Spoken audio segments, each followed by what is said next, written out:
రాష్ట్ర విభజన జరిగింది కానీ చాలా నష్టపోయామని అందరికీ ఆవేదన ఉంది.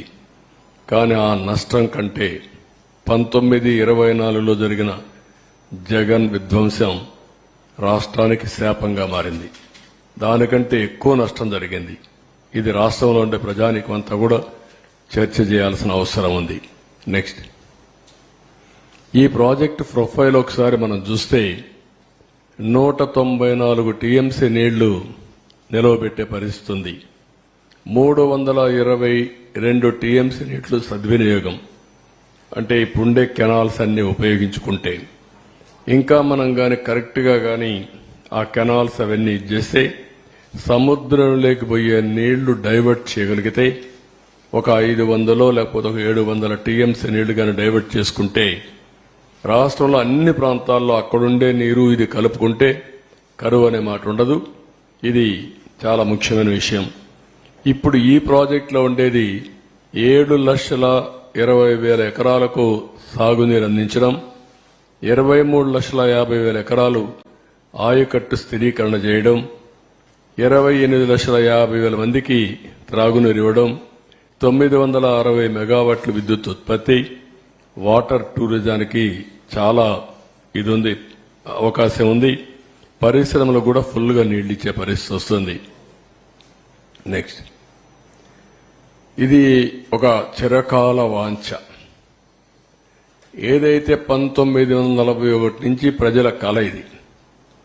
ధవళేశ్వరం కట్టినప్పుడు కాటన్ ద్వారా ధవళేశ్వరంలో కట్టాలన్నా లేకపోతే పైన కట్టాలని ఆలోచించినప్పుడు తర్జన భర్జన పడి డబ్బులు లేవనే ఉద్దేశంతో అప్పట్లో ధవళేశ్వరంలో కట్టారు, బ్యారేజ్ కట్టారు. లేకుంటే అప్పుడే కట్టాల్సింది. ఇంకొక పక్క 50 లక్షల క్యూసెక్స్ ప్రవాహాలని నది డైవర్ట్ చేసే ప్రాజెక్ట్ ఇది. చైనాలో ఉండే 3 గేజెస్ కూడా మీరు చూసే గార్జెస్ చూస్తే దీనికంటే తక్కువ. ప్రపంచంలోని అతి ఎక్కువ నీళ్లు డైవర్ట్ చేయడమే కాకుండా ప్రవహించే నది ఈ గోదావరి నది. ఇంకొక పక్కన ఇది డయాఫామ్ వాల్ మీరు చూస్తే చాలా సెన్సిటివ్. 90 మీటర్స్ కింది వరకు డయాఫామ్ వాల్ స్పెషల్ టెక్నాలజీతో పూర్తి చేశాం. అలాంటి సున్నితమైన డయాఫామ్ వాల్ ఇది. ఇంకొక పక్కన 20 మీటర్ల ఎత్తు, 16 మీటర్ల వెడల్పు ఉన్న అతి భారీ గేట్లు, బిగ్గెస్ట్ గేట్స్. ఇంకొక పక్క 390 కిలోమీటర్ పొడవున్న కుడి ఎడమ కాలువలు. అటు ఉత్తరాంధ్ర ఇటు వచ్చే కొందికి రైట్ మెయిన్ కెనాల్ రెండు కూడా 390 కిలోమీటర్స్ ఉన్నాయి. ఇంకొక పక్క ఇప్పుడు జరిగే పెద్ద ప్రాజెక్టులో ఒకటి, భవిష్యత్తులో కూడా ఇంత పెద్ద ప్రాజెక్టు మనం నిర్మాణం చేయబోం. ఇదే లాస్ట్. ఇండియాలో గాని ప్రపంచంలో గాని ఒకసారి చూసి అనలైజ్ చేస్తే ఇంత పెద్ద ప్రాజెక్టు మళ్ళా వస్తుందనే ఇది కూడా లేదు. అదే మరి ఇంకొక పక్కన 24 గంటల్లో 32,315 క్యూబిక్ మీటర్ల కాంక్రీట్ పనులు చేసి గిన్నెస్ రికార్డు కూడా సాధించారు ఆ రోజు. ఈ రోజు చూస్తే ఏ ప్రాజెక్టులో నిర్వహించిన కాంక్రీట్ పనులు పోలవరంలో చేయడం జరిగింది. ఇవన్నీ కూడా సైలెంట్ ఫ్యూచర్స్ కొన్ని మాత్రం.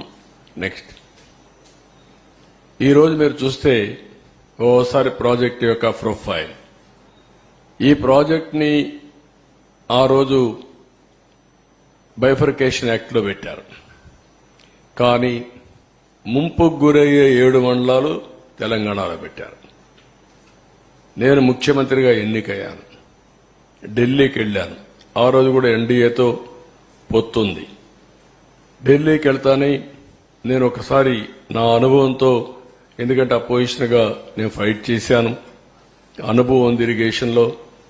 ఎప్పుడు నేను ముఖ్యమంత్రిగా, అప్పటికే 9 ఏళ్లు నేను ముఖ్యమంత్రిగా ఉన్నాను, నాకు ఒక ఐడియా ఉంది. మొత్తం స్టడీ చేశాను. స్టడీ చేస్తే ఆ 7 మండలాలు గాని ముంపుకు గురయ్యే మండలాలు ఇక్కడ ఇవ్వకపోతే, వాళ్ళు అడ్డం పెడితే ఇంకా చరిత్ర ప్రాజెక్ట్ అంతా ఎప్పటికీ పూర్తి కాదు. ఆ రోజు నేను ఇవన్నీ ఆలోచించి ఎట్టి పరిస్థితిలో ఒకటే కోరాను. ఆ రోజు ఎన్డీఏ ప్రభుత్వం నరేంద్ర మోడీ గారు లీడర్ ఆఫ్ ది హౌస్ అయ్యారు. కానీ ప్రమాణ స్వీకారం చేయక మనపు మీరు కానీ ఈ 7 మండలాలు మాకు ఇవ్వకపోతే నేను ప్రమాణ స్వీకారం చేసినప్పుడు వేస్ట్ అవుతుంది. అవసరమైతే సాధించే వరకు నేను ప్రమాణ స్వీకారం చేయను. ఒకవేళ కాన్స్టిట్యూషన్ డెడ్ లాక్ వచ్చినా పర్వాలేదు, ఇది చాలా క్లియర్గా నేను మీకు చెప్పాలిగా చెప్తున్నాను చెప్పి చాలా స్పష్టంగా చెప్పాను. అప్పుడు వెంకయ్యనాయుడు, రాజ్నాథ్ సింగ్, ప్రధానమంత్రి మోడీ గారితో మాట్లాడి ఫస్ట్ టైం ఆర్డినెన్స్ ఇష్యూ చేసి